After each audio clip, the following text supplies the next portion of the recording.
Ayan guys, makikita mo pagka magulang na yung ating ano tawag dito?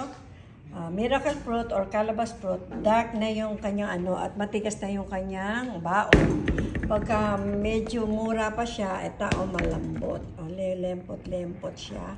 At saka hindi dark. Kaya lang, yung binigay ng tao, pinagpipitas na lang lahat yung kanyang miracle fruit. Pero ang pinakamagulang yan, ito talaga yung pinakamagulang. Ito ang itsura niya. Pag kita niyo medyo nagiging dark na siya. Pag niluto natin siya, bababa na yung water niya. Kaya luluto ko na kasi punong-puno na siya. Pero ito pa yung natitira niya. Konti na lang, pero naubos na yung ito lahat ng baon niya. Pero ito, mapapakinabangan mo dito, yung baon na matigas. Karamihan ay, ito, matigas na rin ito.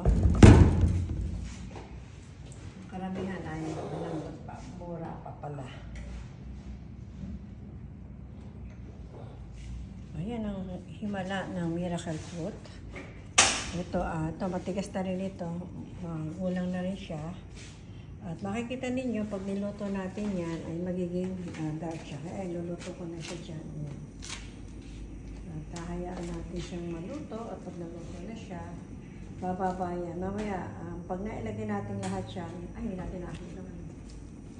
Ito, mamaya, siluhin natin. Okay na lang. Ano na lang ang okay na lang. Ganyan pag-iwa ang gagawin niya dyan. Wala namang sabon yan. Pwede inumin yan.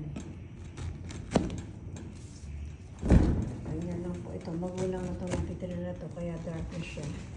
Pwedeng kumuha ng buto. Yung buto na yan. Tumutubo din yung buto na yan. Kaya okay din. Wala tayong nilagay na tubig dito. Kusa lang siya na magtutubig dahil puro tubig ang naman yan. Yan ang ating calabash fruit.